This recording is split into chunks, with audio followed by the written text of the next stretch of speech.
Oh, honey butter, won't you tell me that you love me? Oh, honey butter, can you lend me 40 bucks? Oh, honey butter, will you be my one and only? Oh, honey butter, also I still need 40 bucks. And I said a moon pie. I fell in love with the knots in your hair. You ain't much to look at. You sure smell essential oils. That means a lot to me. It means a lot to me. Oh, honey butter. Hey, hey, hey. What's up, baby T? Oh, honey butter. Give me 80 bucks. Oh, honey butter. I want and only. Oh, honey butter. I still need 80 bucks. Ever since my car broke down, you've been one for me. If you'll be mine down the line, I'll be your down line for free. Oh, just like this. Paycheck to check. Hey, what's up, party? I guarantee. Oh, honey butter, won't you tell me that you love me? Oh, honey butter, can you slide me 200 bucks? Oh, honey butter, will you be my one and only? Oh, honey butter, I still need 200 bucks. My friends call you my sugar, my love. Don't know wax, I don't know how to bake. The only thing you've given me is love and twice. But if you gave me sugar, I wouldn't know twice. Oh, honey, won't you tell me that you love me? Oh, honey butter, can you wire me 900 bucks? Oh, honey butter, will you be my one and only? Oh, honey butter, please send me 900 bucks.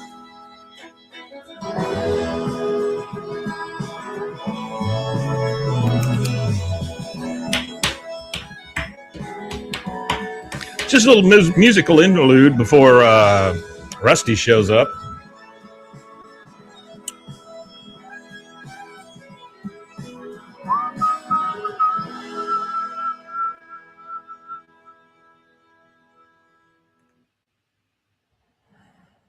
Uh-oh. For a little savings, Specialist Miller buys. Obviously, I don't have it on the right account. For a lot of...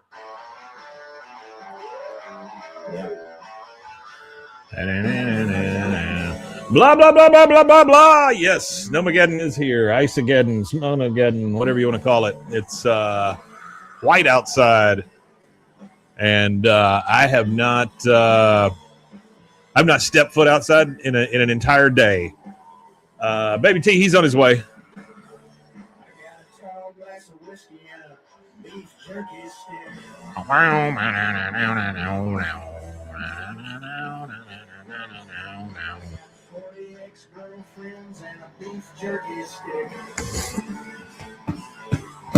Yeah, it seems like a lot of ice. Because, you know, it was coming down last night. Hang on, let me turn this down some. It was coming down pretty good last night, but you could hear click, click, click whenever it was hitting the house. So, I mean, it was mostly sleet. But, I mean, it's all white. Oh, there's a Rusty. What's up, Rusty? Here I am.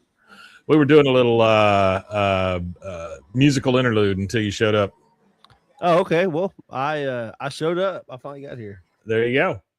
I was getting all my technology figured out.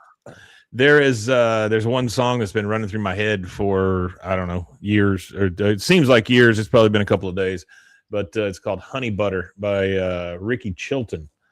Honey Butter. Honey Butter by Ricky Chilton. By Ricky All Chilton. right. Yes, very good stuff. If you guys have not checked out Ricky Chilton, check out Ricky Chilton. Available anywhere you get your music. Anywhere there's a Ricky Chilton. That's right. Anywhere there's a Ricky Chilton, you'll find Ricky Chilton. How's this sound? Is it okay? Yeah, you sound great. How do I sound? Okay, What's cool. my audio? No, like? you sound good. Yeah. Right. Man, we got Artie, we got blah blah blah, we got Baby T, we got our cast of characters in the chat. All righty. I think we are going live. I checked it a minute ago. So it looks like fine. We are live. Yeah, we are live. So let's play an intro and get ready. Bum ba dum bum bum bum bum bum ba dum bum bum. Yep. Stars at night are big and bright. Deep in the heart of Texas, the prairie skies are wide and high. Deep in the heart of Texas, deep in the heart of Texas.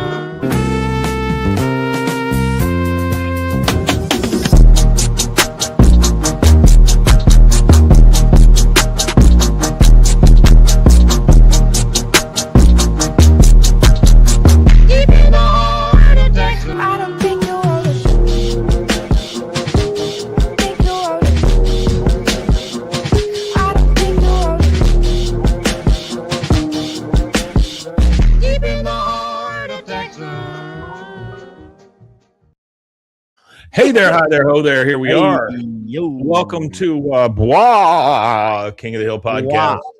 I am Mike, and he is Rusty. It's a little cold in Texas. Rusty Headroom. Yeah, Is what there you it's go. sounding like. Rusty Headroom. Yeah, it is a little cold, huh? It is 16 degrees with a wind chill of probably about 5 right now, I think. Yeah, Texas is not used to this kind of stuff. I don't think I've heard a car go by in the last 12, 15 hours. They cancel work 2 nights in a row so far. Really? Wow. Yeah. Well, you get 10 people call in, you can't really function. So sure. Well, our buddy Mason, he works for us on the weekends. Comes in and does a few hours here and there during the week, but mostly he works over at Channel 25, the ABC affiliate here in town. Yes, he is. And they said we got you a hotel next to the station because we're going to need you during the snowpocalypse. Yep, there is a hotel right there. It's called Homewood Suites. Yeah, so I guess they got him a room there. I told him, I said, man, if nothing else, just enjoy staying in a hotel room away from everything that you own. That'll be nice for a night. Yeah, it's a free, a consequence-free hotel room. I'd be doing backflips off the vending machine. That's true. Yeah, take everything that you can get your hands on too. My wife has gone to San Antonio. She went early Friday before any of this stuff hit. She's she's in a it's like a retreat, for the upper ulalas at the place she works. I got you. Yeah. And they're doing that. And she called me yesterday and she goes, I'm glad you're in a good mood because I got something that's going to piss you off. I was like, what? Oh, shit. Because I don't, I've told you, we've had a lot of stuff happening around here. And you don't want to hear that. That's the last thing you want to hear. Yeah. I'm like, okay, I got it. What, I'm ready. Tell me. She goes, well, we're going to a Spurs game. And I was like, oh, well, that's nice, and because I'm a huge Spurs fan. And she says, yeah, but we're getting a suite. And I was like, shit. Okay. Mm-hmm. Yeah. That makes it a little tougher, but it's a little different. It's a little different. Either way, happy she's having a good time either way. I said, oh yeah. I said, well, I'll be looking for you up in the thing. She goes, do they put the cameras up there with the famous people? I was like, yeah, okay. We made a jump real quick. That's pretty funny. I like that. All right. Well, how's everybody over there? We're good. Just buckled down for the long freeze here. Yeah. We're looking at like Tuesday, I guess, huh? Yeah, Tuesday morning. Today is Sunday when we record this. Like Tuesday morning. Yeah.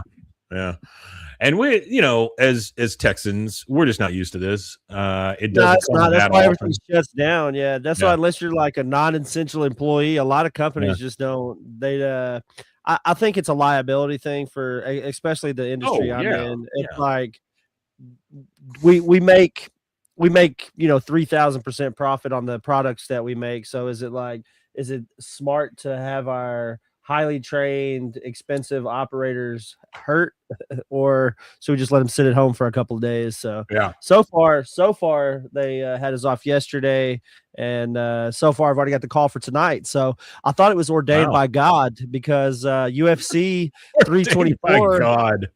Well, UFC 324 was on last night, and then tonight is the NFC and AFC championship games. So I would have had to work through all of games. that. Yeah. You got that. Work through all of it. So I'm very excited because we have the two championship games, and then I have the Spurs game that my wife will be in a suite at, but I get to sit here and watch it. And you know what I'm really excited about, though, Rusty, is there is my electricity still works, so that's a nice thing.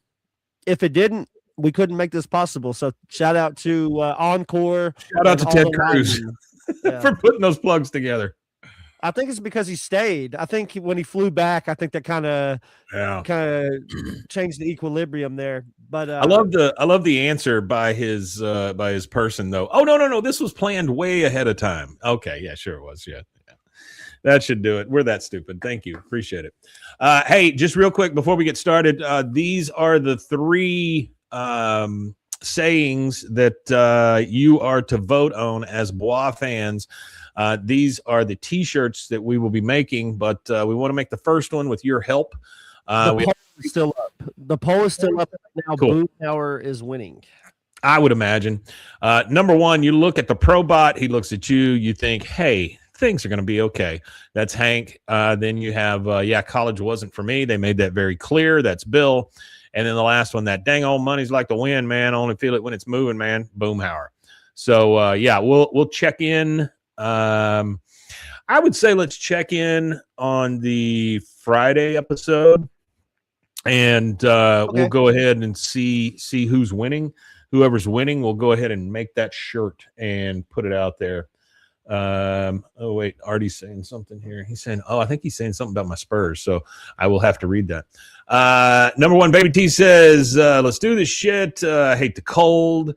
Artie says, hey Rusty, hey Mike, hey Mason. Mason's back at channel 25, making sure that the Snowmageddon doesn't kill us all. Blah blah blah blah blah. Says, I think I'm going to have an adult snow day tomorrow, so exciting. That is very exciting. I believe we will as well. Artie says, hey, brother, toss me the ball. Man, I love hoops. I went to a Spurs game before I got with the program. Long story short, lost my job. Damn. That's a lot of info in one post there, Artie. You'll have to send us a certified letter and let us know the rest of it. But these are the three. We'll check in again on Friday. Whatever is winning on Friday, we're going to go ahead and make that shirt. I feel like I'm going to have a little time on my hands tomorrow, and so if I do, I will. I'll make sure that gets up on the show. Okay, I believe that's all of that nonsense. Let's get us back to where we need to be. And today we are dealing with King of the Hill Season 8, Episode 13, or in the year of our Lord, ABE 07. This is called Cheer Factor. Factor, and it originally aired March 7th, 2004. And Rusty is just eating the heel end of a loaf of bread. And it says no, it's fresh sliced bread. It's like fresh bread sliced. Oh, like homemade bread? Yeah. Yeah, homemade Very bread. Nice. Is it just a white bread, or is it a sourdough, or? No, it's just a regular white bread. Yeah, nothing fancy, just a white bread. Yeah, I buy the Asiago cheese bread from HEB, and it's a very good bread. It's a very good bread. Yeah. But every once in a while on the curbside, they bring out a loaf that has not been sliced, and that's a tough one. That's a tough one for me. It is tough, but the reason why I don't mind that, because you get to create the thickness of the bread that you want for the sandwich that you want to create. Because some sandwiches require a thicker slice. Sure. And that bread is really good for toasting because it's really soft. Yes. It's really good for toasting and making a toasty with it, or a grilled whatever. And when you say toasty, you're talking grilled cheese sandwich. Yeah, like a grilled cheese sandwich, or ham and cheese, turkey and cheese, whatever, cold cut and cheese you would desire. I'll put it in a frying pan and put a little butter down first, and then put it on one side, and then flip it over to the other side, and just let the butter kind of seep in. Oh, absolutely. Yeah, I think I found out. I like doing the butter, but then I like grating a little bit of cheese in the butter and then putting the frying the bread on top of it. Yeah, it's the only thing I can think of that being stuck in this house is going to suck. I ran out of shredded cheese, and the only block I have is Gouda. No. So I got to figure out what I'm going to do with that. I do have some sliced Gouda stuff, is so a melty cheese, though. Gouda is a very melty cheese. So. It is. Yeah, you can have some Gouda ass sandwiches with it. This is definitely first world problems when you say all I have is Gouda in the house, that kind of thing. Yeah, all I've got is Gouda. By God, all I have is Gouda cheese that was made somewhere and brought to me. All right, so let's. Peggy takes over as coach of the cheerleading squad and switches the girls from elaborate dance routines to a violent spectacle. This is a good episode. Yes, it's all right. A lot of voice actors in it. This is I was gonna run through that real fast so we can get that out of the way. Yeah, please do. All right, so Joe Rita is voiced by Perry Gilpin. That's Roz from Frasier. That's the quickest one I can give you. Did some other stuff. Perry Gilpin was in Make It or Break It, the ABC family drama series. Was she in the new Frasier? No, the old Frasier, I believe. But fun fact about the old Frasier, Frasier's dad is my mom's sister, so my uncle. It's my uncle by marriage, not my mom's brother. It's my mom's sister's husband. It is his cousin. Sorry, it is his cousin. Okay. They're like first or second cousin. They're close, not like distant. They're like first or Christmas and stuff like that together, kind of thing. Yeah, sure. It's not like he's calling him up and saying, "Hey, bud, let's have a cup of Joe when you're in town." But they were cousins at the family cousin thing. You know what I mean? Gotcha. But yeah, so that's that one. Misty is Danica McKellar, who played Winnie Cooper in Wonder really? Years. Oh yeah, that'd be her. And then Carl Moss is voiced which by one is she? Which one is she? She's Misty. Oh, okay, all right. If you remember who Misty is in the episode, it's Misty.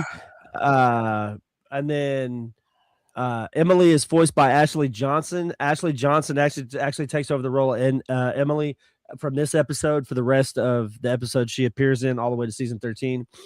Stuart Dooley, obviously voiced by Mike Judge. Ramon is voiced by Pamela Adlon.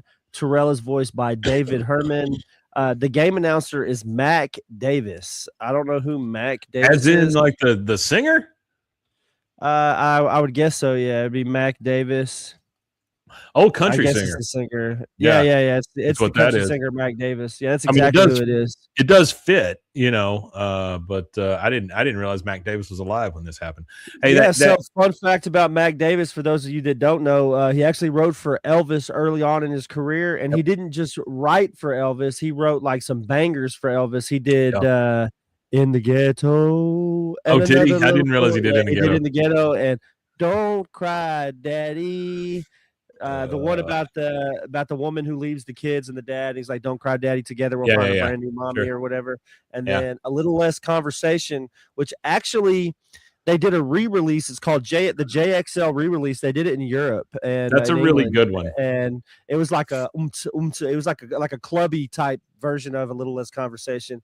But yeah, so he was actually born and raised in Lubbock as well. So another Lubbock native as far as music goes. My friend's grandmother was born in Lubbock around the same time as this guy, and also is the same time as Buddy Holly. And she actually went to church with Buddy Holly, and she went to the same high school as Buddy Holly. And she had a personal relationship with Buddy Holly as far as like knowing him, because they went to the same church, went to the same high school and stuff like that. Her parents, like her mom and Buddy Holly's mom, used to like have coffee and hang out or something together, something like that. I'll have to see if I can get the pictures from her. It's my friend's grandma. I'll call her and see if I can get them, but she has like actual pictures. And your camera's frozen. Hang on. All right, how's that? Better? Oh yeah, you're good to go. Okay. Yeah, and I was trying to do too much, which is what. No, you're okay. The last two are Marilyn / Sunshine, are voiced by the one and only Amy Adams, which is kind of funny because Amy Adams. This would be like early on in her career. This has to be like some of the first stuff she might have done. I don't know. I don't Well, know how Amy, long she's been around at this point. if anybody wants to know who Amy Adams is, go watch the episode Hot Girl from The Office. She's the one selling purses that Dwight's trying to impress. Yeah. She also did Night Bitch. She's also appeared already in an episode before, so this is like her second episode right now of King of the Hill. I want to say that's the only 2 episodes that she's in is the 2, but she played Misty, Marilyn, and Sunshine are the 3 voices that she plays over the whole show. Not Misty in this episode, Misty and My Hair Lady that episode. Gotcha. So it's My Hair Lady and Cheer Factor are her 2 episodes. So the quote that or the thing that Artie posted, he says is a quote from Bill's house, the episode Bill's house, and it says, "Hey brother, toss me the ball, man. I love hoops. Went to a Spurs game before I got with the program. Long story short, lost my job." So I'm sorry, Artie. I thought that was you saying it, but yeah, nice job. Okay, is that all the voices? That's it. I'm not even going to worry about the directors. The only fun fact about the director and the writer and all that is the writer is a woman named Christy Stratton. Okay. She worked on Modern Family and King of the Hill. There's like the 2 big shows that she worked on. She worked on Bless the Hearts as well. Yeah. She did 34 episodes of that. She did 30 episodes of Awkward as a executive producer, a TV show called Awkward. Okay. Which I've never even heard of that show. It's got that what's her name? Ashley Rickards, I think is her name, the comedian Ashley Rickards. Is it a Netflix show? Then, I think so. It's one of those Netflix, Paramount, Hulu, Netflix, one of those ones. Yeah. And then the next one is a duo, director, storyboard artist, animation timer for the long. They both have worked on the show for a pretty long time, doing layouts, whatever. One of them actually worked on Bob's Burgers and stuff like that, but it's you see a lot of that crossover, don't you? Young-hee Lim and Bu Hwan Lim. I guess they're either a couple or brothers or sisters and brother-sister. I don't know. Yeah, it's hard to know. So I guess they're brother and because, sister. well, I'm saying it's hard to know because you don't know those names. Yeah. Won't You Pee My Neighbor is the episode that they won an outstanding individual achievement for directing in an animated television production Annie Award in 2000. Okay. All right. Well, let's what do you say we get this thing on the road? Finally. These directors usually do Laotian based episodes. Yeah, it's kind of what I was thinking. RJ McLean, hello. I wonder how close the movie Bring It On came out to this episode. Yeah, it could be very close. Could be close. All right, so we are starting at the football game. Joseph, of course, we know is our quarterback for the King of the Hill Isotopes or whatever they are. And what's their? They're the Longhorns. Yeah, Longhorns. Not the Isotopes. That would be another show where everybody's skin is yellow. We're at the football game. Joseph is the quarterback. He takes the snap. He falls back and he gets sacked. We see up in the stands that we've got Bill, Dale, Hank, Peggy. I wrote Dale down again. I don't think there's 2 Dales. And the announcer you hear, and Joseph Gribble is sacked for another loss. And then Dale, of course, common name, no relation. Like he just immediately throws his son under the bus, you know.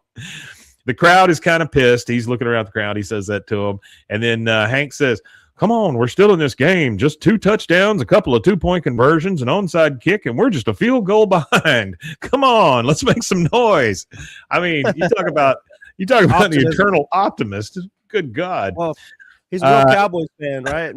He says, "Let's make some noise," and then Dale goes, "Boo!" Just immediately booing his son. It's just Dale's a bad person. I think by the time this episode aired, the Cowboys hadn't won a Super Bowl in 4 years at this point. This was actually longer than 4 years. This would be their 8th year not winning a Super Bowl, or 9th year. Yeah, because this is because the last one they won was what 1994. 96 was their last 96. Okay, yeah. So he boos them. The crowd says, "Go Arlen, go Arlen," and then Moss comes through and says, "Go Arlen." Like honestly, Moss is one of the most beaten down men in this episode that you could possibly in this be with. series, in the Yeah, show well, period. He's that's true always too. kind of like, He's pretty beat down. yeah. Here comes Peggy. She says that here come the cheerleaders running out. She goes, oh, here come the cheerleaders. You think that maybe they'll do a real cheer just this once? And then the cheer coach, you hear her say, all right, ladies, let's go. Here we go. And then we have, it's tricky to rock a rhyme, that's right on time. It's tricky. And they're dancing and stuff. And then they start putting out the fall. Which that song is, It's Tricky by Run DMC. That's right. Run DMC, It's Tricky. Rev Run and the boys.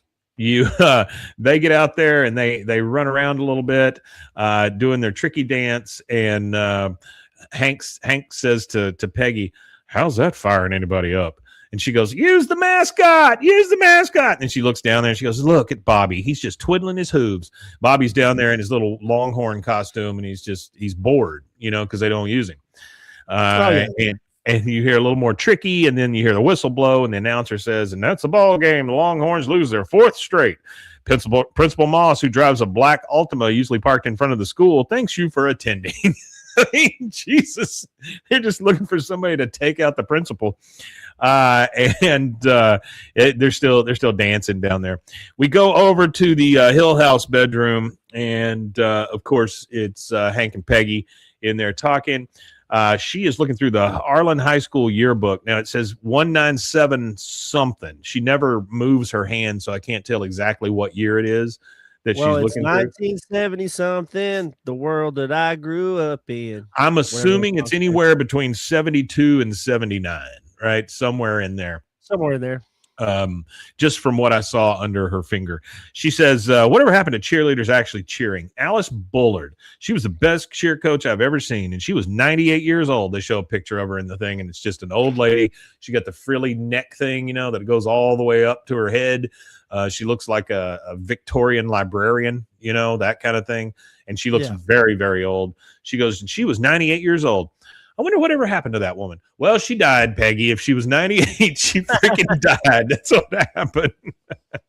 Fair enough. Hank says, I remember my junior high in a game against Belton. There's another clue. I just didn't have it. But then our cheerleaders started with the Be Aggressive cheer. And and we won. So he was listening. He got that cheer that said Be Aggressive. And he was like, okay, we'll do it. And he was just aggressive. It's really good. Peggy says, Hank, I'm going to do us all a favor. I'm going to help that new cheerleading coach get her act together. Hank rolls over and she goes, I really did stay sweet. Now, what she's doing is she's looking in her yearbook. You know how you always sign them, and apparently somebody signed in her yearbook, stay sweet, Billy or whatever. And she's looking at it and goes, I really did stay sweet. She is so full of herself. This is the Shitty Peggy episode. Definitely a Shitty Peggy episode. Yeah. Not a big fan of Peggy. We are at Tom Landry Middle School gym with the cheer coach, and Peggy walks in. She's Peggy Hill at your service. And cheerleading coach, who's played by who, you said? The cheerleading coach? Yeah. What's her name? Her name is like Luann or Leanne or Lonely Land or something. Is it Joe Rita? No, Joe Rita. There it is. Yeah. Yeah, that's Perry Gilpin. Gilpin. Frasier. Roz from Frasier. Okay. Yeah. She says, but I had some fun facts real fast about cheerleading. Yeah, go for it. Okay, so before cheerleading, it was like the 1860s when like intramural sports and stuff were going on. So before all these sporting events, it was just people in their yard having fun. And then eventually it turned to students. And then eventually it came over here to the United States. So the first intercollegiate football game was between Princeton and Rutgers.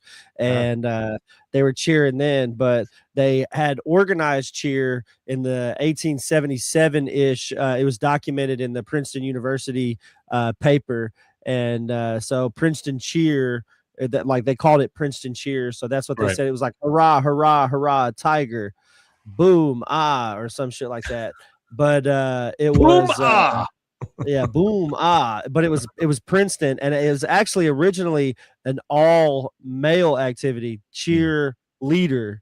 Like not like right. cheerleader, like we say now. It was like cheerleader. It was like two separate. That's when they things. had that giant cone or whatever, and they'd be out there, yeah, that kind of thing. Yeah. So there was a Princeton graduate in 1882 named Thomas Peebles. So he moved to Minnesota, and at the University of Minnesota, he transplanted the idea of organized crowds cheering at football games. So the term cheerleader was started to be used around 1897. There was like people they called cheerleaders. There's like specific students that they have the names for here for that. But they even had a fraternity around it. And the original yell leader thing, it was like a squad of like 6 male students, and the first one was at University of Minnesota. And by 1923 they started allowing women to do it, and then what happens, everybody goes to war. So when everybody went to war, and they used to call male cheerleaders chap, fellow, or man. But so Chap when the leaders? women that's what they were called. Chap, fellow, or man is what they called male cheerleaders. But so girls took over cheerleading when men went to war in the 40s. And there's a jump called the herky. There's like this jump that the cheerleader girls do. It's called like a herky, where they like do their legs like a certain way. And that was invented in Huntsville, Texas by a guy named Lawrence Herkemeyer. Who jumped off the back of a truck. He also patented the pom-pom and founded the National Cheerleading Association. So if that's when you want to consider the official cheerleading as we know it now, it was in 1951 was when that association was founded and became what it is today. The first professional cheer squad in the NFL was for the Baltimore Colts. I'm done. That's it, yeah. Daddy, who do we have to thank for the pom-pom? Well, me, son. You have me to thank for the pom-pom. Herkemeyer is my name. Herkemeyer is my name. Pom-poms are my game. All right, so we're at the Tom Landry Middle School gym. Peggy comes in. The cheer coach is already there. She goes, Peggy Hill at your service. She goes, oh, great. Grab a handle. This thing weighs a ton. And what she's moving is if you've ever been in a gym, they have those fold-out padded things that go on the floor, right? So that you can do tumbling and stuff. But those things are super heavy, especially when you fold them up and stuff. Yeah, tumble mats. But they're super heavy because it's one big piece, you know? Yeah. So she says, grab a handle. This thing weighs a ton. Peggy says, wow, I feel like I'm already making an impact. Now, how else can I help get the cheerleaders on track? And the cheerleader coach takes a little bit of a she doesn't like this. She goes, on track. Does this look like the vest of a coach who's not on track? She's got a vest on that's got all these patches, you know, from things that they've been to and stuff. She goes, FYI, we had 2 wins at the Slim Fast Invitational and 1 at Tampax. I love the fact that it's Slim Fast and Tampax are the 2 places they've been. Yeah. Peggy says, yes, very impressive. But I have noticed that the cheerleaders are not really spending any time backing the football team. And the cheer squad instructor says, cheer squad doesn't get trophies for how good the football team does. We get them for motion and dance, basket tosses, jumps, and attitude. You know, cheerleading has changed since your day. Wait, you never had a day, did you? You weren't a cheerleader. She's sniffing her out, right? Nope, she wasn't. And Peggy says, no, but only because people who thought they knew me, but clearly would not let me. Well, that just means you weren't allowed to be a cheerleader, Peggy. She goes, well, welcome aboard. Oh, and that mat has to go all the way over there. And so Peggy starts dragging it over. So basically, she's gotten her a little slave here that she can just tell to do whatever. Whatever she wants. Yeah.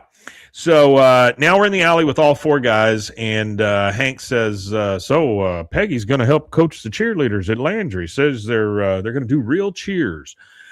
Dale, good, but what we need to get rid of is Principal Moss. Maybe I should put bourbon in his thermos and try to knock him off the wagon. Man, that is a rough. That's a rough one. Yeah, that is rough. Bill says, don't worry, he can't hide behind improved test scores forever. Well, isn't that exactly what you want from your principal? Yeah. I guess I would think that'd be exactly what you want. From the inside, we hear Peggy say, Hank, dinner. He goes, pardon me. He goes, excuse me, fellas. I got to go have dinner with a cheerleader. He's very excited about this. He leaves. Bill, of course, is the first one to say, why does everything good happen to Hank? It's the same thing, Bill. It's the same people. Same people. All right. Now we're at Tom Landry Middle School. We're at the track at the football field. And they're practicing cheers.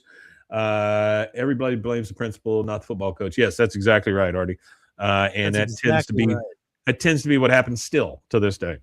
They are practicing cheers. Bobby is on the bench. He's in his suit. He's on the bench, but Connie's sitting right next to him. And Connie says, cheerleaders. Why does everybody think they're so special? I could be covering the debate tournament finals right now. And you see Peggy in culottes with pom-poms come in and stand there. And she goes, your mom's a cheerleader? Bobby says, wow, I thought it was just more of her big talk. Maybe she really did see Dan Rather at the mall. That is so funny to me that he understands that his mom is just a blowhard. You know, I think absolutely. That makes it even funnier. That is hilarious. Yeah. Yeah.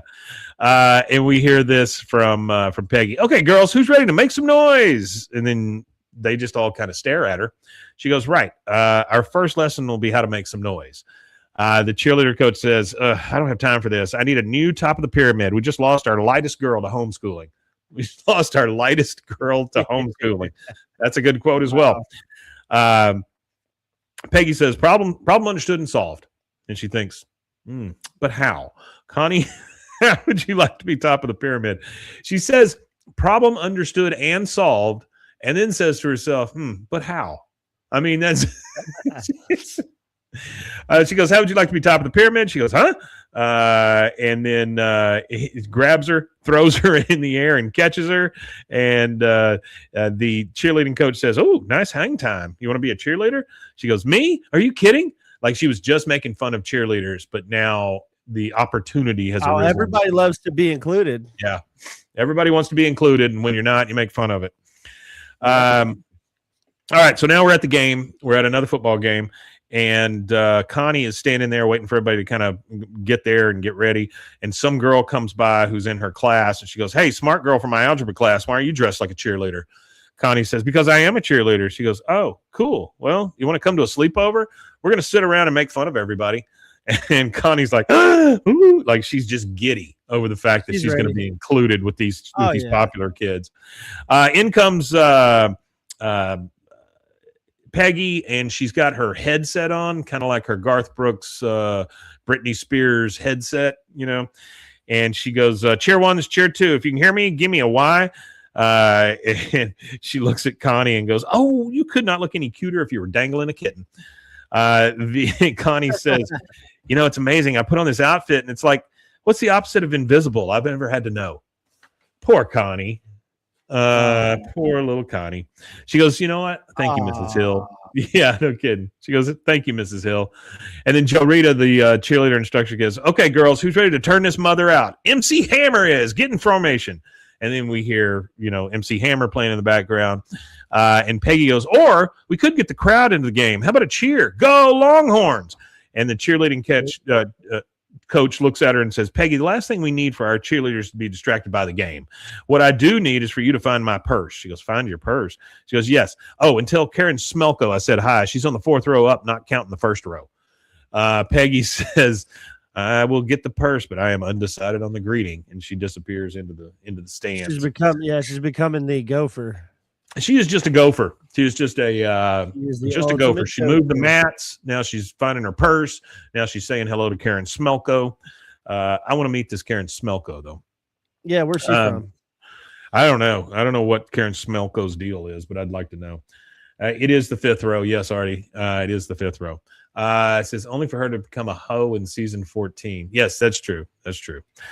Okay, so in the stands, Moss shows up. He's like, you know, moving over to his seat next to Hank, and he goes, sorry I'm late. Took longer than I thought to wash the eggs off my car. Then in comes Dale. Sorry I'm late. Took longer than I thought to egg Moss's car. So you got two as part of that sitting on either side of Hank. Peggy comes up to the stands. She's still got her Garth Brooks headset on, and Hank says, hey, Peggy, shouldn't you be down there spelling things with your arms? She goes, no, Hank, I have a different job. Karen Smelko? Like she's looking around to find Karen Smelko. You hear the announcer say, Arlen has the ball, 4th and goal, and they're going for it. Hank says, they hadn't converted a 4th down all season. They're going to need the crowd behind them. Then you hear Joe Rita down at the field. She goes, okay, let's take a break. We've got our 80s mega mix coming up. And they leave. They leave the field, which this kind of is the way it is at bigger schools now. The cheerleaders really have nothing to do with the sporting events. It's because cheerleading has become a sport. Yeah, it's definitely a sport of its own. Yeah, television's proven that. I mean, like the whole Bring It On era and all that. Oh, sure. Yeah.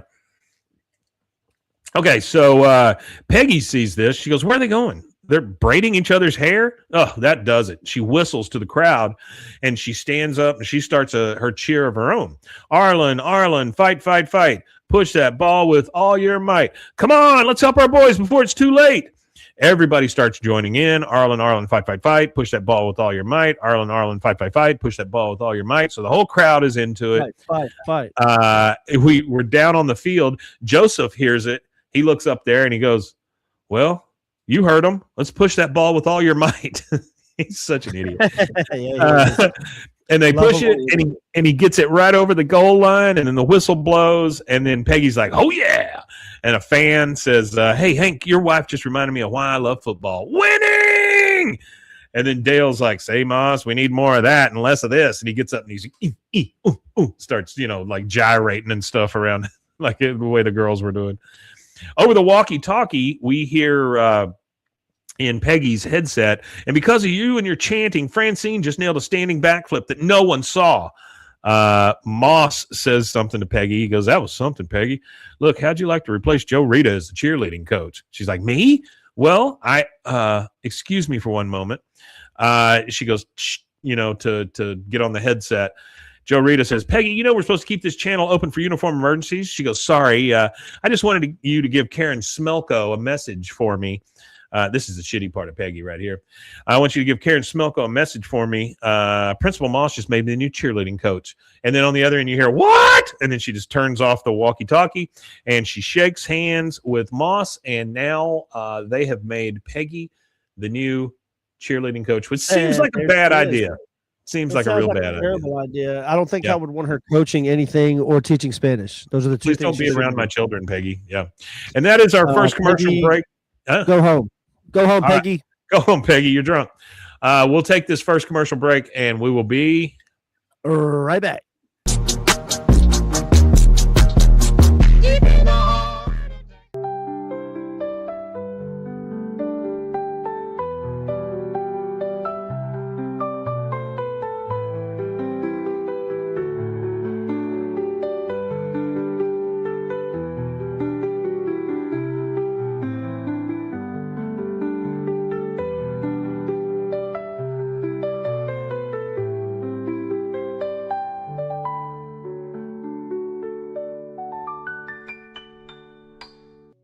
Farmhouse offers natural treats and chews made with quality products that support family farms, regenerative agriculture, and humane farming practices. Give your dog the best with wholesome, organic ingredients that promote health and happiness. Shop now at farmhouse.com. Tervis is all about staying hydrated. Each product is built to last and comes in endless designs to match your personality. Stay refreshed and express yourself with Tervis. Visit tervis.com today and find your perfect tumbler. Protect your online privacy with NordVPN. Browse securely, access content from anywhere, and keep your data safe with military-grade encryption. Whether at home or on the go, NordVPN ensures your digital freedom. Stay secure. Download NordVPN today at nordvpn.com. That's NORDVPN.com.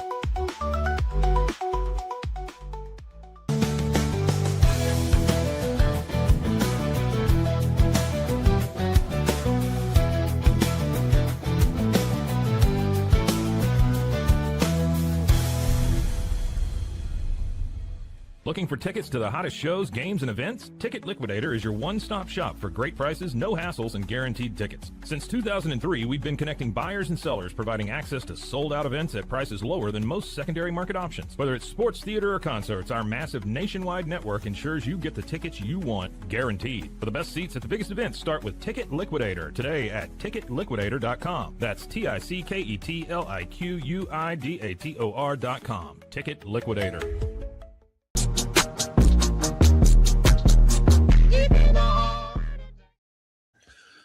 Why, hello, we are back. Oh yeah, I love that. I love that. Deep in the heart of Texas. Yeah. It is pretty nice. Yeah. All right, so we have left, or when we left, Peggy was made the new cheerleading coach, which again just seems like a bad idea, but maybe it's not. All right, so in the now we are at the Tom Landry Middle School gym. The cheerleaders are in there with Peggy. The girls are kind of chatting. Peggy comes in. She goes, "Attention, ladies!" And a bullhorn goes. And the cheerleaders are like, "Where's Joe Rita?" She goes, "It is not important where she is. What is important is why she's not here." And by the way, Peggy has brought in a big director chair with her name on the, or just coach on the back of it. The girls say, "Why is she not here?" She goes, "Because she did not understand the role of a cheerleader to get the fans fired up, to bring the crowd into the game, to give our team the extra edge that can turn a narrow defeat into a certain victory." Then Connie says, "Do we still get to wear our uniforms to school on Fridays?" She says, "Yes." They go, "Oh, okay." They just don't care who it is as long as they get to keep their standing as cheerleaders. So, Oh, yeah, that's all it's about. It's a status symbol. now we're at a pep rally. We are hearing the cheerleaders, and the cheerleaders are, Arlen, fight, push that ball with all your might. Woohoo, yeah. And then Joe Rita's in the stands watching this, and she's right next to Moss. And she goes, Salty. yeah, because she says, "What ball is she talking about?" You know, like, it's the damn football, Joe Rita. But yeah, okay. And then you hear Peggy say, "Do the 2-point cheer, conversion cheer." And then they cheer, "Hey there, coach. What you going to do? Are you going to kick or go for 2?" And everybody cheers kind of. And to the crowd, the stands are just like, what the hell is happening here? Because the cheerleaders have not really cheered this way before. You know, they cheer for themselves, basically. So the kids don't know what to do. Nobody knows what to do. She's reinventing the position. Yeah.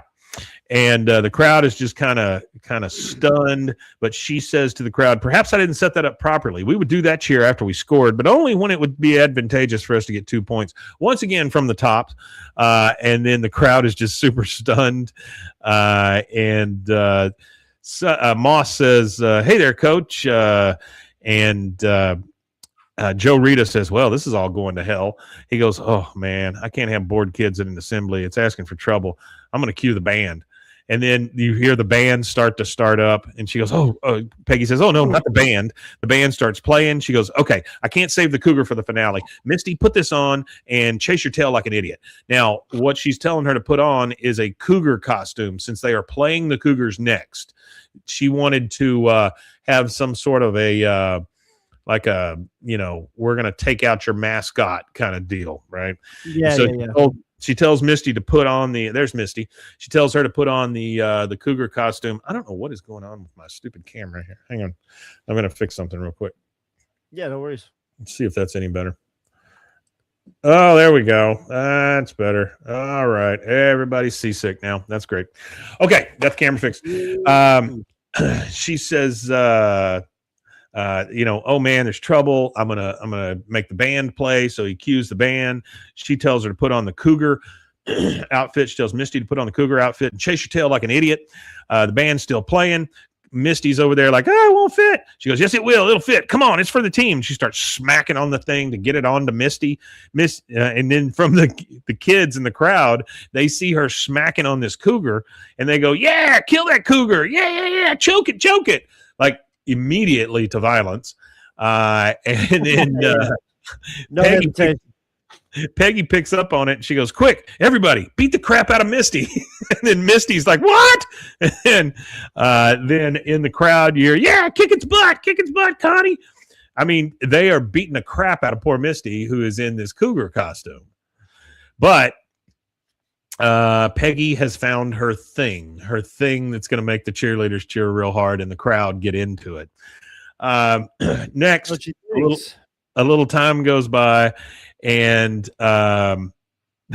you hear Peggy in the gym to the cheerleaders later.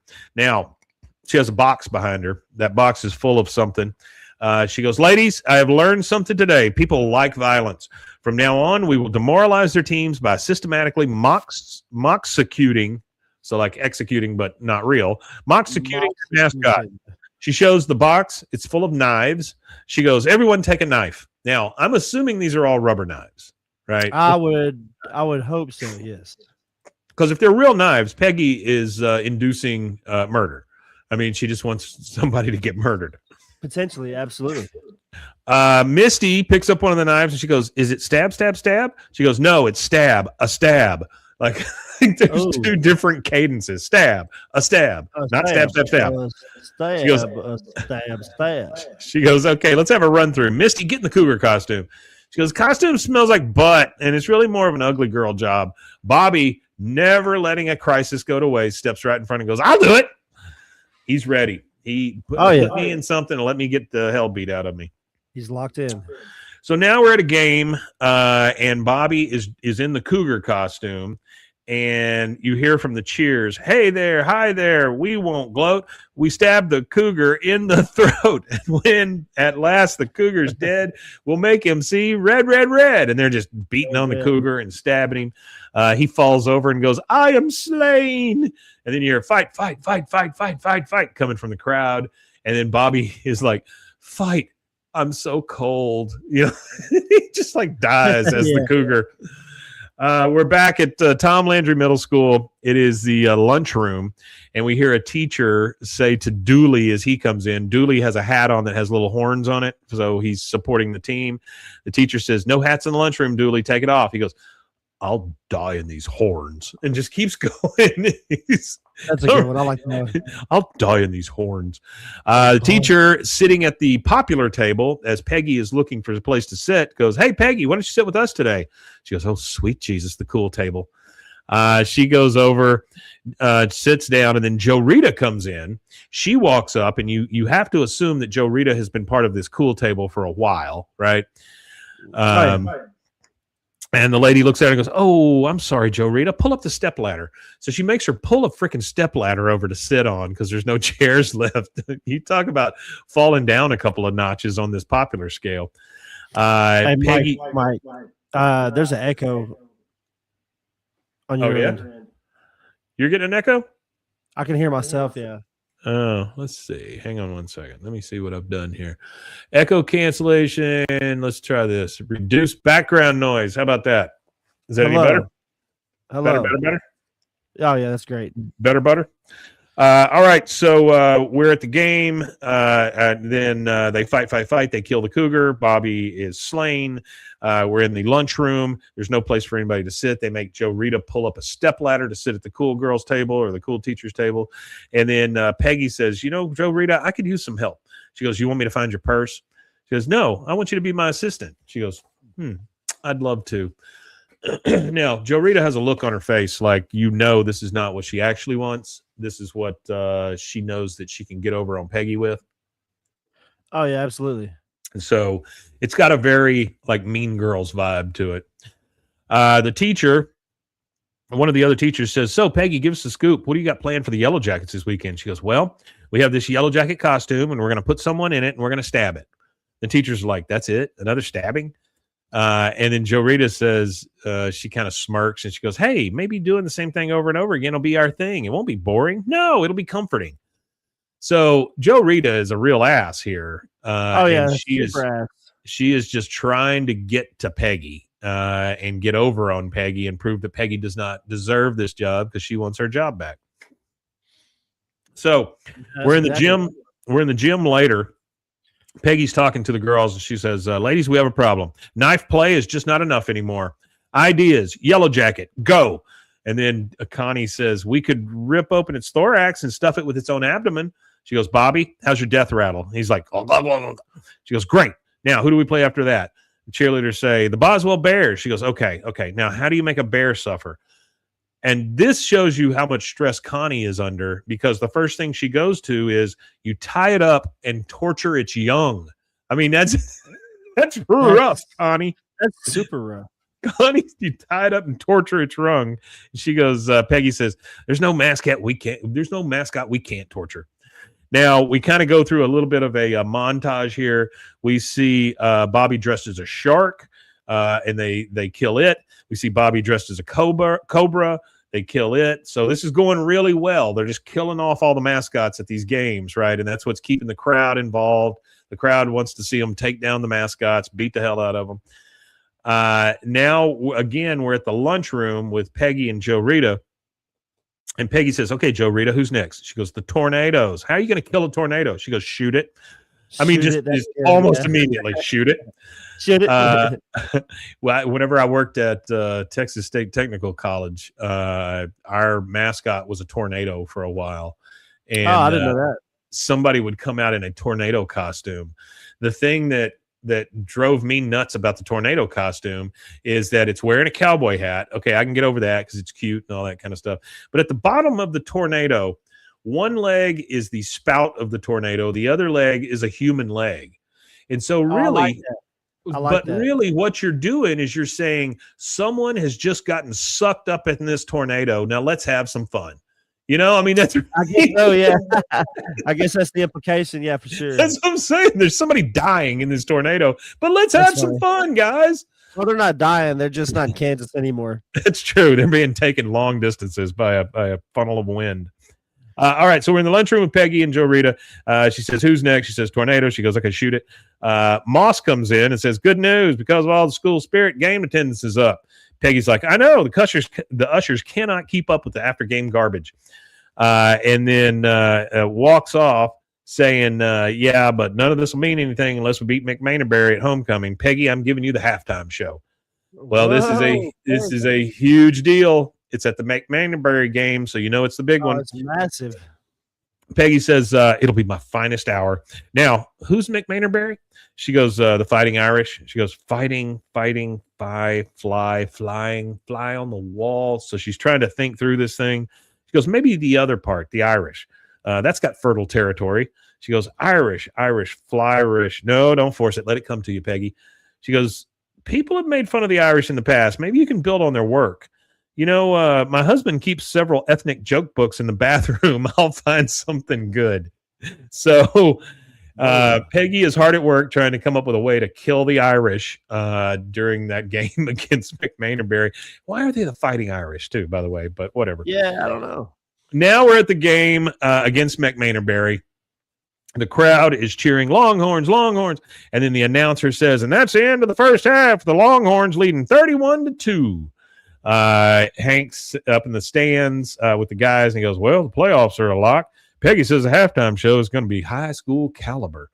And then down on the field, we get Peggy saying, okay, girls, this is it. Misty, grab the rainbow. Everyone else, get out your shillelaghs. They have no idea what that is. She goes, beating sticks, and they're all just like, oh, there it is. And all have the beating sticks. She goes, where's Joe Rita? The buckets of blood are in her car. She goes, all right, go. And then in the stands, you see Joe Rita. She's bringing in some Irish guests because she knows what she's doing here. She's setting Peggy up to be the spectacle here, to do something terrible. Yeah. And she says to the stand, she goes, I'm so glad you could make it, Mr. Flannery, Mr. Finnerty, Mrs. O'Brien Diaz. I mean, I just think it's funny that her name is O'Brien Diaz.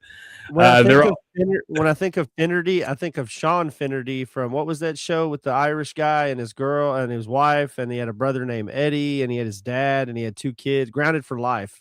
That's Grounded for Life. What a good show that was. Yeah. That was really good. I like that show. Very good show. Yeah, that was a good, funny one. I remember the one where they were playing like the floor was lava and stuff, and they were jumping all over the place. And it's just a good show. Yeah, Shitty Joe Rita, but I think Shitty Joe Rita is always Shitty Joe Rita. Peggy becomes Shitty Peggy, I believe. All right, so she seats all these Irish people, and she goes, "Oh, here, use my binoculars." And she hands them binoculars to use so they can get a really good look at what's about to happen on the field. And she says she brought enough for everybody, gives binoculars to all 3 of the Irish people watching this. You hear the crowd cheering, and the girls push out a cauldron, and you hear this, like this Irish brogue being played. Bobby falls out of the cauldron. He is dressed as a leprechaun. He is drunk as hell, or pretending to be drunk. And in his Irish brogue, he says, top of the morning to you, Ireland. I'm Irish. I hope I don't die from a wee bit of the consumption, and then falls down. And then the girls, Consumption is, I thought consumption was tuberculosis. it may be, but he sees the cheerleaders behind him, and he breaks the bottle off like he's going to fight them, with a broken bottle. And over in the, you hear Connie say, "Sorry, Fighting Irishman, but your jig is up." And then the audience says, "Beat him, get him, beat him, beat him, beat him." And they start beating on the leprechaun. And the Irish people are like, "Oh, dear God," they see all of this. It's not good. It's not good. At all. A couple minutes later, everyone's kind of waiting around. Hank's they're waiting. The halftime show is over. So they've beaten up a drunk Irishman for halftime. And now they're waiting for the it is TB, but that's okay. It's funny. And then they're waiting for the McManaberry team to come back out because second half is supposed to start. Everybody's just kind of waiting around. You can tell they're all checking their watches. Hank is like, "Are they ever coming out here? I bet they're trying to keep the quarterback from crying." Yeah. Everyone's still waiting in the stands. Dale says, "My legs are falling asleep." And he gets up and he just falls right over. On the field, Peggy is saying, "Okay, we're in their heads. Right now, they're in there wishing they had joined the tennis team." And then Moss walks up and he goes, "Peggy, Fighting Irish aren't coming out." She goes, "Oh, my God, we have cheered them into submission." He goes, "Actually, they're protesting the game." She's like, "What? Why?" He goes, "Because of what you did to that leprechaun." "Peggy, they're saying you committed a hate crime." Bobby says in the best line of the show, Bobby says, "Oh, there goes me liver," and just falls over. That is our second Irish break. Good. We'll take that second break. Irish joke. Well, there goes me liver. Oh, there goes me liver. All right, we'll take a second break, and we'll be right back. There it is.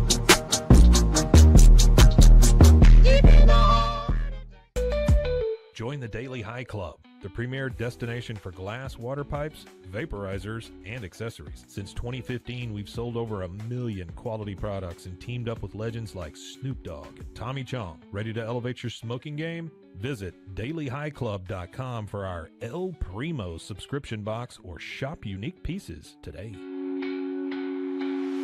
Discover the world of luxury sex toys at Luxury Toy X and indulge in the ultimate pleasure experience. For years, we have been dedicated to the belief that sexuality and wellness are essential components of a happy and healthy life. With over 70,000 satisfied customers, we take pride in our ability to provide products that enhance your sexual well-being. Join our community of satisfied customers and unlock a world of pleasure and self-discovery. Visit luxurytoyx.com today.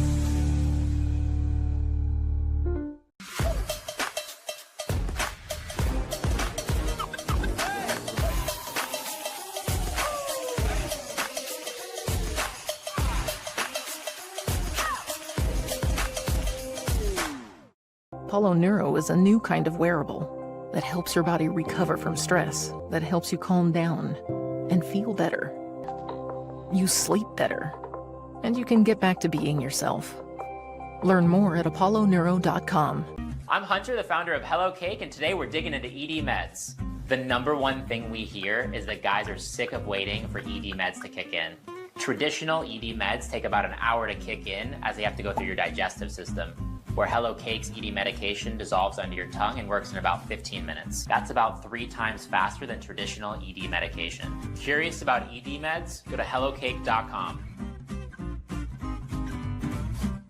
Relax with Hemp Delicious. Organically grown hemp, massively blended with delicious organic herbs, responsibly sourced for their holistic benefits.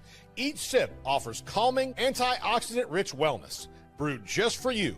Sip the calm with Hemp Delicious. Find your blend at hempdelicious.com. Baby girl, were you staring at me?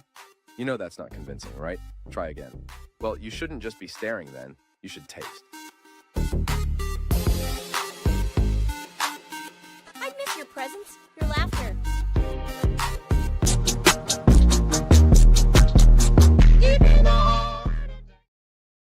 I miss your presence, your laughter. I miss your presence.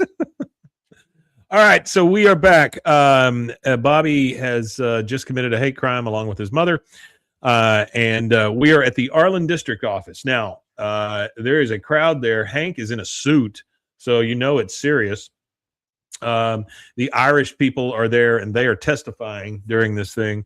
Hank is outside and he goes, I can't believe the school board is thinking about taking away our win. All right, way to go with that exposition there. Peggy says, as long as we stand firm, we got nothing to worry about. Now, we're inside and we're taking some of this, some of the testimony. And one of the Irish guests is saying, now, I can take a joke as well as the next person, but Peggy Hill has gone too far. What she did on that field is no different than what the British have been doing to our brothers in Ulster for the last 800 years. The forced labor, the seizure of property, the stifling, and the oppression of our precious mother tongue. Longan Bertha, ear, I, Clemengan, and ire. I don't know if I said that right. I don't think I did. Peggy says, I have no idea what he just said. It matters. Say it again. So I don't know that it matters. I don't think it does either. Peggy says, I have no idea what he just said, but I do know what McManerberry refused to play. They forfeited the game. And then we hear from the guy. And after the game, someone called me Pat in the parking lot. It's my name, but they had no way of knowing that, which I think is that's a great joke. I think it's a perfect joke. And then from one fan in the crowd, he reaches over and starts talking to Moss, who's watching this. He goes, that ain't good, Moss. They're going to take away our win. Do something now. Dale shows him that he's brought a bunch of eggs that they could throw if he wants to do that. Moss says, hold on. It'd be a shame to take this win away from our boys just because of Peggy. That would be blaming the victim. And then you hear this murmured agreement kind of come from the stands. Peggy says, what? You were all behind me when it was Cougars and it was Bears and it was Mudhawks. It would have been disrespectful of me not to bludgeon the Irishman. And Moss says, Peggy, shush. And you can see the people judging this. They're just up there writing. So you know it's probably not going to turn out well. Now we're at Tom Landry Middle School in the gym. Peggy is talking to the cheerleaders. And I guess they're still deciding on what's happening. She goes, whatever the board decides, I want you to know I am proud of you. And maybe I did get caught up in my own popularity, lose my focus, because it's really not about torture or beatings or maiming per se. She goes, it's about backing your team and inspiring them to victory. Moss comes in, and not only does Moss come in, but one of the things that doesn't get mentioned is he has a green tie and a shillelagh on his, or a shamrock on his jacket. So he has been playing it up to the Irish folks. Oh, yeah, he is. He's definitely playing it up. He's cosplaying. You're never going to see Moss. Not give in to pressure. He's always going to give in to pressure. He will cave. Yes, he does cave. Good news, Peggy. They let us keep our W. She goes, oh, we're going to the playoffs. Woohoo! Big dance. Well, don't worry about my team is ready. He goes, sorry, Peggy. I'm going to have to ask you to stop using words like team and my. I'm putting Joe Rita back in charge. She goes, what? Joe Rita? She goes, now you can keep teaching Spanish, but we're going to have to keep an eye out in case you decide to go after those people, which I thought was fantastic. Just in case you decide to go after the Spanish people, we're going to keep an eye on you. She goes, this is crazy. The only thing I hate is watching dance routines while our team loses another game. And Joe Rita says, Peggy, why don't you show these girls how to lose gracefully? She goes, I will not. I will not show them how to lose gracefully. She goes, and if I go, the cheerleaders will go in V formation right behind me. Right, girls? All the girls are like, no. So they're not leading. One of the cheerleaders says, I'm sorry, Mrs. Hill, but we like being cheerleaders a lot. We feel so bad. She goes, you too, Connie. She goes, can't go back. Sorry. Like Connie has hit that good life. She can't go back now. I think that's funny. And so they say, Moss says, we'll need you to turn in your vest, for future coaches named Peggy, which I think is great. Future coaches named Peggy. Yeah. Yikes. Speaking about how he always gives in, Artie says Moss fakes a heart attack rather than being a deciding vote in a PTA meeting, which, you're right about that. Absolutely right. And yes, Baby T, Peggy does not know how to lose gracefully. You're absolutely right about that as well. All right. So there is a girl. Well, no, I'm sorry. We are back at the Hill house. Peggy is depressed. She's in the living room. She's just in her bathrobe, just click, click, click with the remote. Hank comes in the room and he says, Peggy, me and the boy have worked up a little something here. Bobby's in his Longhorn suit. Hank clears his throat and he goes, 2, 4, 6, 8. Who should the Longhorns appreciate? And then Bobby's like, Mom, Mom, Mom. And he comes out and he goes, he does a little flip. He falls over the chair. So poor, kind of cringy. poor Bobby. Yeah. But then Hank reaches down to her and he goes, I got great seats. And he's showing her the tickets. She goes, I told you I'm not going to the game. After all I did, nobody stood up and said, I know Peggy Hill. She's no hate monger. That's all they all just cut and ran. Even Peggy, even Connie. He goes, you know who didn't back out on you, Peggy? The team. Dang it, this is the big game. What happens when the other side yells, we got spirit? Yes, we do. We got spirit. How about you? Well, Peggy, how about you? And it finally sinks into her. I love the use of that, though. That's so good. How about you, Peggy? How about you? So we're now at the Arlen game. It's a home game. There's a girl, and I can't remember her name, but she's always out in the she's the one that plays like Moss's assistant. She's like in, I don't know, 6th, 7th grade or whatever. And she's got on one of those reflective vests, like a hall monitor thing. Yeah. I want to say her name's Debbie, but I'm not sure if it is. Could be. But she goes, the Hill, Emily, there you go. The Hills come walking up. They're just going to go to the game. She goes, sorry, Miss Hill. Principal Moss gave me strict orders not to let you in. Hank's like, what? That's ridiculous. She goes, stay out of this, sir. Our beef's not with you. So they turn around and they have to leave. Next thing you see is Hank and Peggy are sitting on the back of the truck, and they've got the radio on, listening to the guy call the game. And they can kind of see the game over the little hill there. And so they want to be a part of it. You hear the announcer say, and the cheerleaders seem to be doing another human pyramid. Oh, the Arlen quarterback gets leveled. So Joseph has gotten sacked again. We look over at the sign, and it says 28-3 Longhorns, Bulldogs. And, of course, Longhorns have the 3. You hear music start to play. You hear hip-hop start to play. And the cheerleading coach says, come on, girls, I'm only seeing Freak. I want to see Super Freak. So you're hearing the song Super Freak. And then you hear kind of weird. It is kind of weird because, honestly, the music that's playing is Salt and Pepper. But, well, they're teenage girls, too. You tell them teenage girls to be super freaks. Well, even preteen girls here is what we're looking at. Yeah.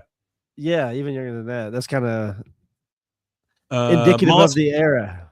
Moss just yells, Emily, and she appears ready to do his dirty work. Yeah, she's the one that comes in from the hall every time. He's like, Emily, escort this person off campus or something. Yeah, she's the police. Yeah, so you hear that there's just not much going on again at the game. And Baby T says, what is this, Falcons versus Patriots? Yeah, no kidding, right? At the half. Oh, yeah. And so they she's put off by it because she's like, I could have helped them cheer for the game. And then Connie kind of looks around and she says, this is the playoffs, for God's sake. Joe Rita, she runs over and grabs the bullhorn from Joe Rita. Joe Rita says, my bullhorn, what are you doing? Connie gets up and she goes, somebody has to light a fire into this crowd. And then she goes, Connie, get back in formation this instant, or you can say goodbye to that uniform and a guaranteed 7 candid photos in the yearbook. She runs up into the stand. A guaranteed 7 candid photos. That's candid photos. She looks around at the bored crowd. The radio guy says, this season's been some kind of roller coaster, folks. We have losing streaks. And then Connie says, ready? Okay. When I say go, you say Longhorns. She is the only one advocating for what Peggy had set in place, And from inside the stadium, the fans go, Longhorns. Connie goes, Arlen. And then from back on the truck, Peggy's like, wait, Hank, do you hear that? And then we hear, push that ball with all your might. Arlen. Peggy's like, I taught Connie that cheer. Then you hear, fight. Push that ball with all your might. And then the announcer comes over the radio. Seems like there's really something going on in the Landry stands. Fans are going nuts. And Gribble's running down the field. Unbelievable. And then we fade out to a big banner that just says, go Arlen. Go Arlen. Uh-huh. Oh, there goes me liver. Aha, there goes me liver. Okay, there's a difference here. After the credits, on Hulu, well, actually, in the script, it says, there goes me liver from Bobby. But on Hulu, we hear, I really did stay sweet from Peggy. Yep. So I don't know if they thought it was racist, but if they did, they had already played it. So I'm not real sure what they were trying to save there. Yeah, I don't know. But that is King of the Hill Season 8, Episode 13, or in the year of our Lord 8 ABE 07. That'd be the one. Yeah, and Cheer Factor aired March 7th, 2004. You want to tell them where they can find us if they want more of this? You can find us at BWAAKOTH at all social media. Yeah, that's where we're at. You can email us at BWAAA, that's 3 A's, KOTH, at gmail.com. Go ahead and send us an email. I will read it. I might read it out loud, and I might mention who you are and say thank you for sending us an email. Artie says, fun fact, Peggy is soured. Sorry. Oh, yeah. No, you're good. Also, we have shirts coming up. There's a poll right now on the Instagram, still live as of this recording. And go on over there and go give it a vote. Yeah, the 3 shirts are: you look at the Probot, he looks at you, you think, hey, things are going to be okay. That's with Hank. You see the second one being, yeah, college wasn't for me. They made that very clear, from Bill. Or that dang old money's like the wind, man. Only feel it when it's moving, man. And that's from Boomhauer.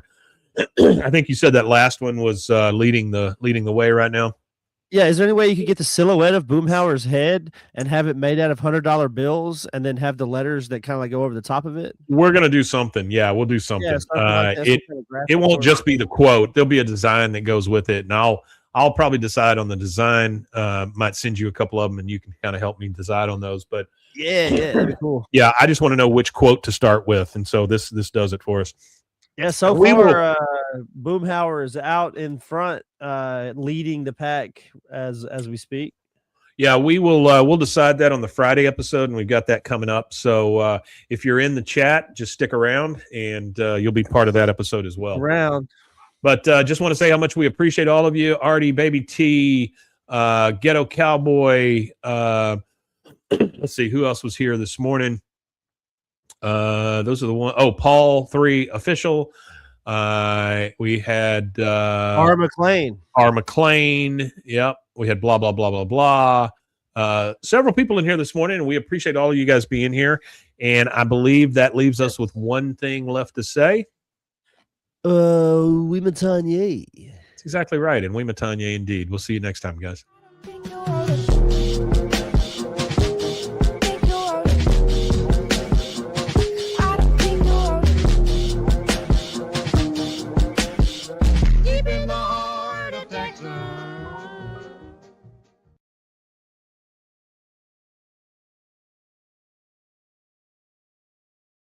Okay, let me grab one thing of coffee real quick, and I'll be right back.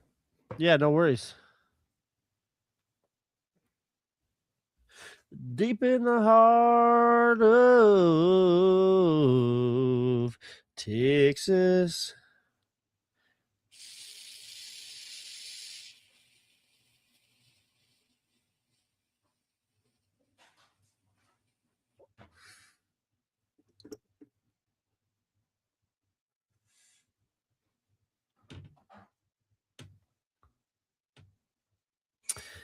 Deep in the heart of Texas. I said, hey, diddle, diddle, diddle, hey, diddle, oh, little, hi, little, hey, diddle, ho, hey, diddle, da, dee, da, dee, da, diddle, da, do. Okay. And we're back. Let's do a Friday. All right. For Friday, I was just going to talk about, I guess, what I've been up to the last couple of days. Nothing, just general. Yeah. I've got shooting the shit. I've got one article, and it's from Texas Monthly, and it's about the Arlen Sky, which is weird, but it's a decent article. Okay. So, okay, all right, let's get started. Stars at night are big and bright. Deep in the heart of Texas, the prairie skies are wide and high. Deep in the heart of Texas, deep in the heart of Texas.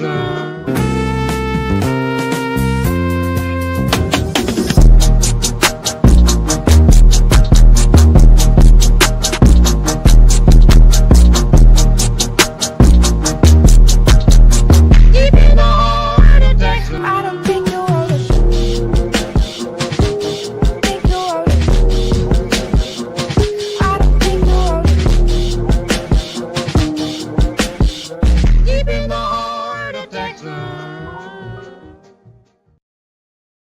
Hey there, hi there, ho there. Welcome to We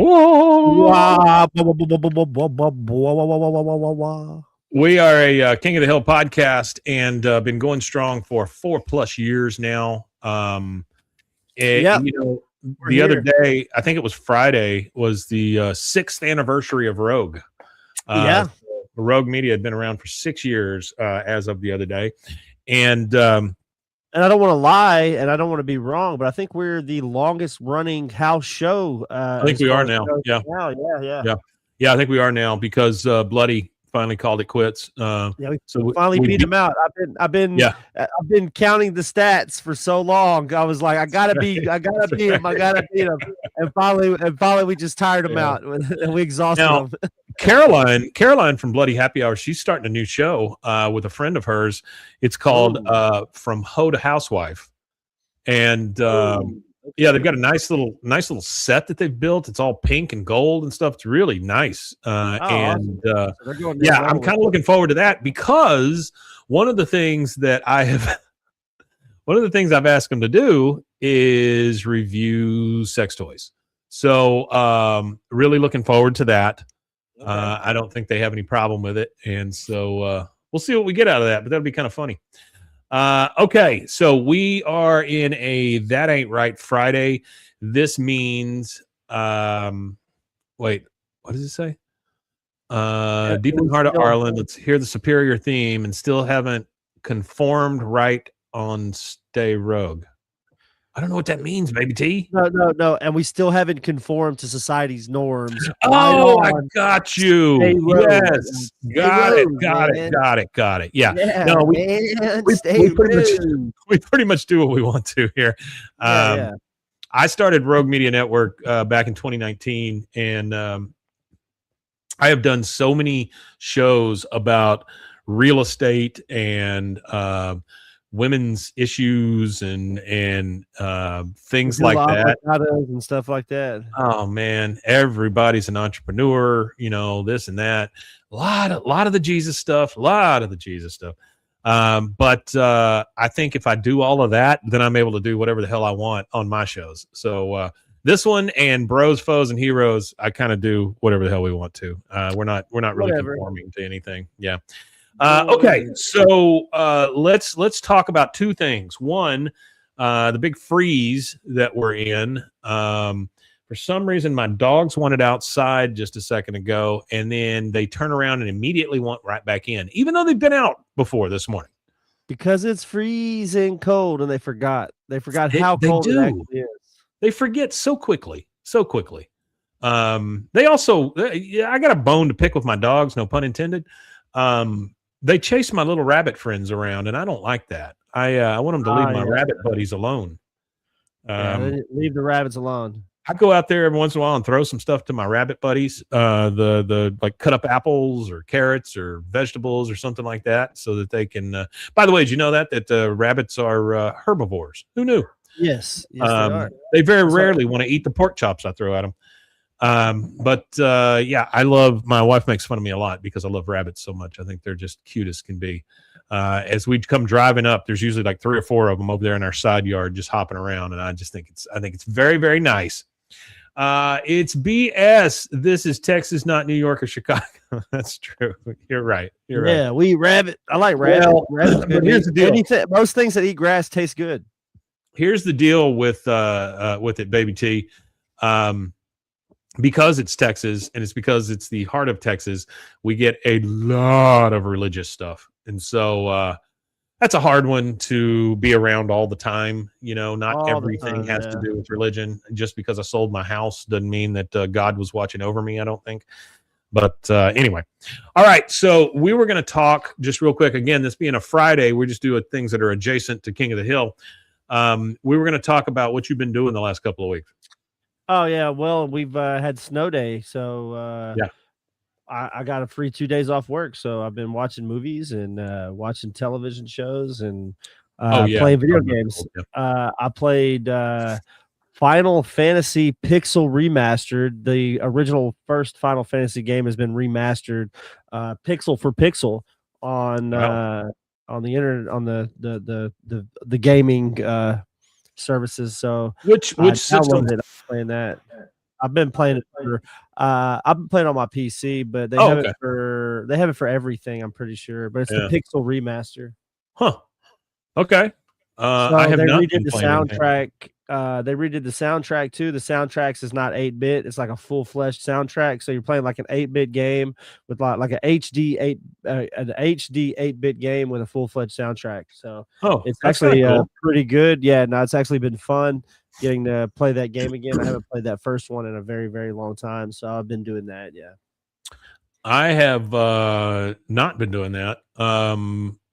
Yesterday I moved out of my chair to go use the bathroom about 5 times, and that was it. Other than that, I've been sitting in my damn chair. Oh yeah. My wife is in San Antonio for a work thing. The kids went up to my mother-in-law's to stay, and now they're kind of trapped in by the ice. And so I'm thinking I'm not seeing anybody else in this house until Tuesday. That's blessing in disguise. I am A-okay with that, man. We've had 7-8 months of people living in our house with us, and I have not been alone at all. Just you for till Tuesday. Oh yeah, just me till Tuesday. So that means Mike gets to go feral, meaning that he may or may not change his clothes.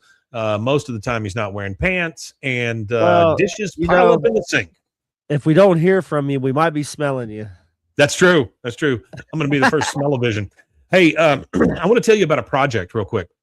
Okay. And this is a 2-part thing. One, I've started some writers' rooms.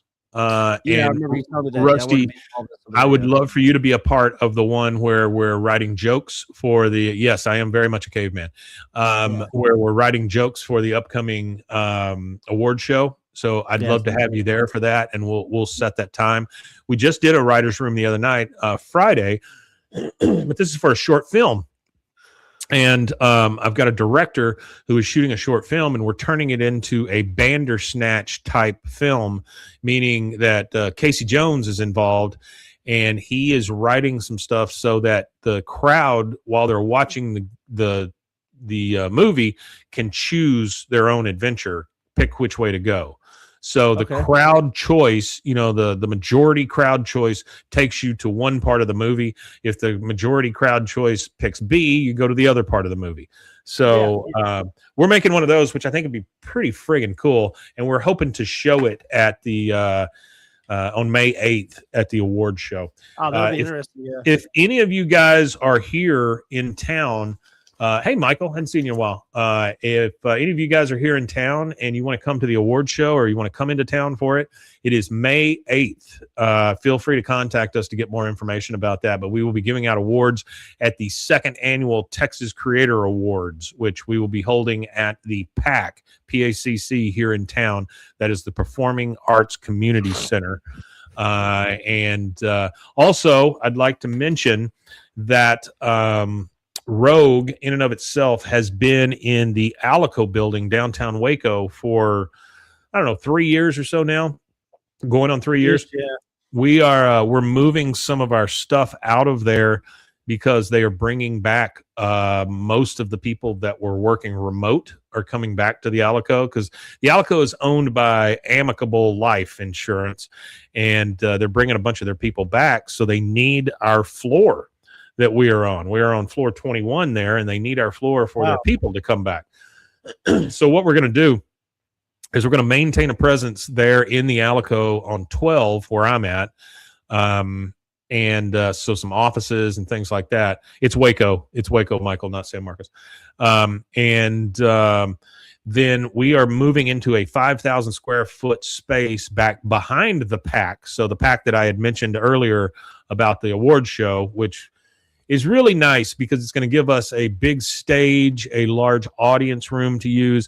The guy has no more BWAAA Tower, but the guy has a liquor license, and he allows us to throw shows there all the time. So I would be willing to bet you've got a few more live shows coming up out of BWAAA, out of Bros, Foes, and Heroes and things like that. So we will be throwing some more live shows. And of course, what I would love to do sometime is do a live recording and have people show up, and then we use those for whatever. Yeah. But we're building out actual studios in that space. So we'll have our studios back behind, and then we'll have the stage and the place to use. And then also next to us in some other buildings, I believe the Creative Waco, the Independent Film Festival, some other studio, and something else are moving into. So what we're going to end up with is kind of a little creative block there, all around there, which would be really cool, and we may be able to get some really good interviews out of it. Yeah, are we going to be able to flesh out a set like we had before with Yes. like a fence and all that again? Okay. Yes. Yeah. So that's the first thing we're going to do. We're going to go into this. I think he signed the lease on Friday, and we're going to go in and build out a couple of sets first. And I would say it's probably going to be a lot more like it was over on Webster. You know, when we had that cool little room with I remember. Yeah. That was a good room. It was great to shoot in, and just had a great vibe to it. So I would imagine we'll get some more of that kind of stuff. There will be no windows, which is wonderful because I'm tired of those damn windows. It screws up the light, and so we'll be able to control everything. But we will see, like I say, we'll still be maintaining some stuff in the Alico, so we'll actually have 2 locations. But the majority of everything will be shot in the actual studios. So there you go. That's our big plan. We're going to start fleshing it out next week as soon as the ice lets up. And so that's our big move. It probably won't happen until like April, something like that. Yeah. It's every time we've moved, Michael says this sounds cool and an upgrade for you guys. Yeah, it's always an upgrade when we move. The only thing I have said this time is I am old and I refuse to move it all myself. So everybody's going to get involved. And it's going to be nice. It's going to be nice. No matter what we've done, every time we've upped the ante. You've been there for 3 of the places, and so I mean, I've been to almost all except for the first one. Every time we move, it gets a little better. So I'm looking forward to this and having studios that we can control, and then also having the room for growth. You know, right there. That's the only problem in the Alico. It's great, but we just don't have the room for growth. We're stuck in so many rooms. So over here, we can just knock something down and build another room if we need to. So that's that. What else? It seemed like I had something. Oh, by the way, that May 8th, when we're having the award show, that is the next day is the Waco block party also. So if you guys want to come there, that's great. Yeah, the tower is great. It is a great place. And like I say, we'll still be maintaining a presence there. But I'm telling you, these studios are going to be in a big upgrade for us. It'll be nice. It'll be really nice. So my idea is every studio has 2 sets in it. So if you point the camera this way, you get 1 set. You point the camera that other way, you get a different set. And that way we can have like a dedicated set for the podcast or whatever. Yeah. I'm looking forward to a dedicated space that we can do this and bros in, which would be really nice. You know, maybe we turn it one way and it's kind of pop culture-y and BWAAA looking stuff. We turn it the other way. It's comic books and tabletop games and stuff like that. So it'll be cool. All right. I have I've got an article here from Texas Monthly by Hannah Smothers. This article is called King of the Hill Always Got the Texas Sky Exactly Right. I thought this was really cool because it's so specific, right? But it's still a great heartfelt article about King of the Hill. It says that certain shade of dark blue on a summer night, the eerie tint of threatening sky, and the glow of golden hour are artfully drawn for the animated series. Now, you said that most of the stuff that's done for the animated series, as far as like the big scapes, who does that? Wes Archer, he does the most of he'd like the art direction for that stuff. I don't think he draws every single one, but he does a lot of the direction. Right, but he's there and he suggests what they draw, right? So I mean, yeah. A lot of this goes to him. Then it says there's a distinct hue to a full moon night in Texas, especially during the summer. As evenings elongate and blue refuses to give way to black, it's a certain shade of deep navy that's thrown over the horizon like a tapestry over a childhood hiding spot, dotted, depending on how close to the city you are, with the pinholes of stars. That is a great opening line. That is a good one. It's really, really good. I see this dark cobalt most often after 9 p.m. in July and August, before it's obvious that the days are once again getting shorter. I see it also in an especially moving episode of King of the Hill. Wings of the Dope. So this is the one where after season 2 We come back with season 3, and he's bouncing on the trampoline, right? Yeah. So this is Buckley bouncing on the trampoline. She sees him as an angel, and he's like, "Hey." She's like, "Hey." Yeah. So it says Wings of the Dope, which first aired late in the 3rd season of the animated series, was latitude does have an effect on colors. I think the 47 parallel is known for many artists. Yeah, that's a good point, RJ McLean. Yeah. It because of the parallel we're in, the 47th parallel, we do get a certain kind of blue, a certain kind of sky, and I think it's super interesting that they would tie that to King of the Hill, which is pretty cool. Or that King of the Hill would actually see it and go, that's got to be part of what we show to people. It says Wings of the Dope, which first aired late in the 3rd season of the animated series, was written by Johnny Hardwick. Great. Who voiced Dale Gribble before he died in 2023. The episode is about Luann Platter, Hank, and Peggy Hill's wayward niece, who was voiced by the late Brittany Murphy during the show's original run, and follows her through the days surrounding a critical hair dye exam at beauty school. As her studying delirium mounts, she has a dream, or not, it's a cartoon, you decide, that her late boyfriend, Buckley, who died in the Megalomart explosion at the end of season 2, has returned to the Hills yard as an angel. We see him jumping up and down on the trampoline outside after Luann gets her, I don't know, she gets so stressed out, she starts to see things. Yeah. It says this leads to a sequence so visually stunning that it stretches our previous understanding of what King of the Hill, which returns with new season of Hulu, is capable of. Luann and Buckley's angel jump on Buckley's old trampoline, which Hank and his buddies have inherited and are repairing as the Dream Academy's Life in a Northern Town plays. A shooting star streaks across the horizon. Fireflies flash their glow, and Buckley's angel floats, well, angelically above the trampoline. Before it all is that deep navy sky I knew so well. I watched Wings of the Dope for the first time in 2019 when I was living in New York City and was deeply homesick for the sky over my home state. Though I was a kid growing up in Houston when the show initially aired, it wasn't until I'd left Texas after college that I finally started watching it.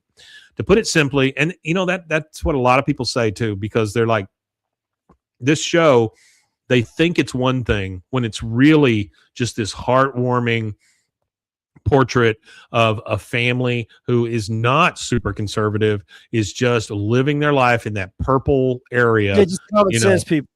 Just common sense people. That's right.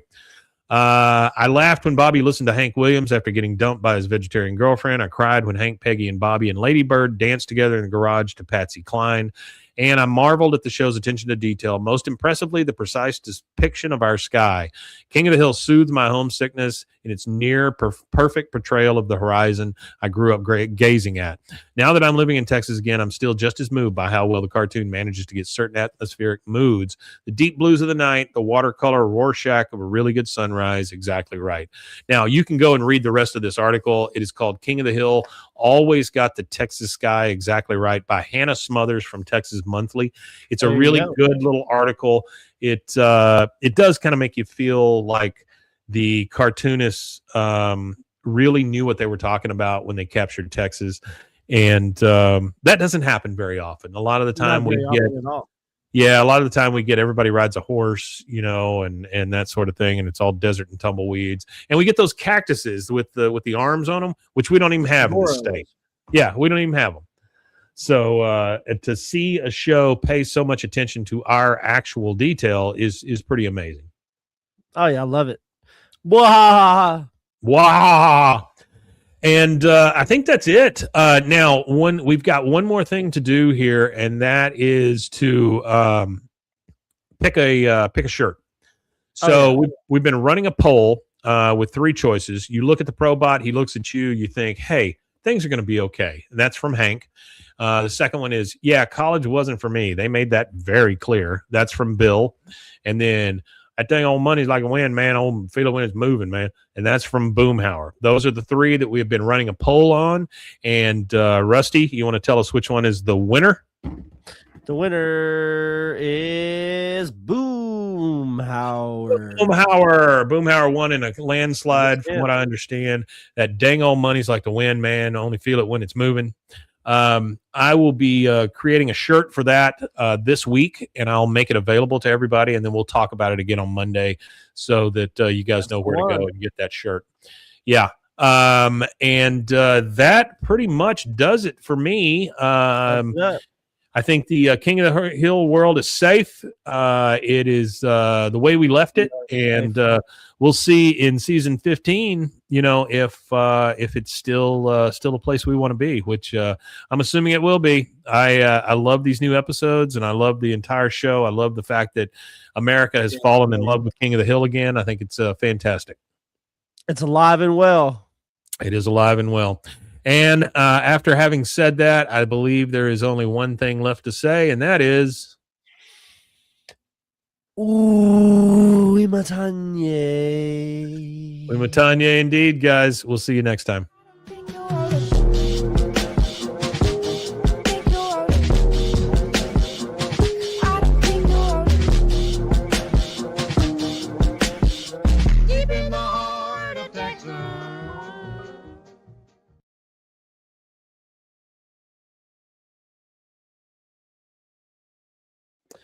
All right, folks. Thank you for being here, guys. We really appreciate it. You guys make it for us. Go read that article, though, that Texas Monthly article. It's a really good one. And I think it's funny, especially like if you ever lived in Texas, you'll get what she's talking about. It's just really well done. Makes me feel a little homesick, and I'm already here. So, all right, guys. Thank you so much. Y'all have a good week. If you are around this area, please stay safe. Well, actually, anywhere you're at, stay safe. But we got nothing but white stuff out there. So actually, you know what? Hang on one second. Let me see if I can.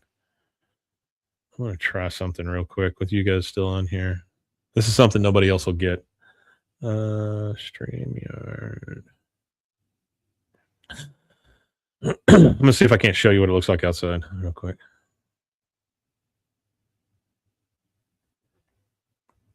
And please go listen to Ronnie Chilton. Go listen to him. God, he's so funny. He's very good. Did a very good job. We brought him through Waco to play a show, and I got to talk to him for a while. Just a nicest guy. Little kid for the most part, but just the nicest guy. Let's see if I sent this. I guess I sent it to Rusty. I could probably get in that way. I know it's a lot of dead air, but hang on one second. I'm going to try something. Let's see if it'll work here. Enter the studio. Uh-oh. Getting a little...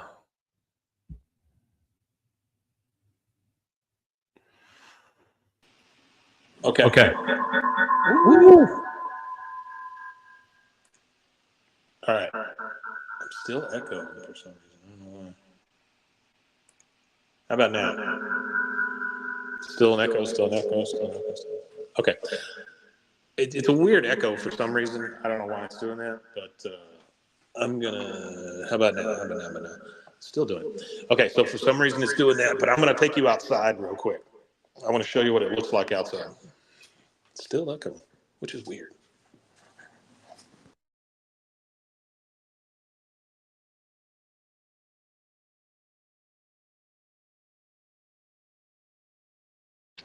And you get to walk around in my house. Look at that, boys and girls. Eek. Eek.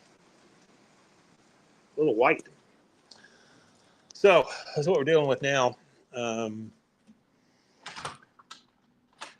It's okay by me, though. Keeps people from coming and going. I got to get out of this echo, though. This echo sucks.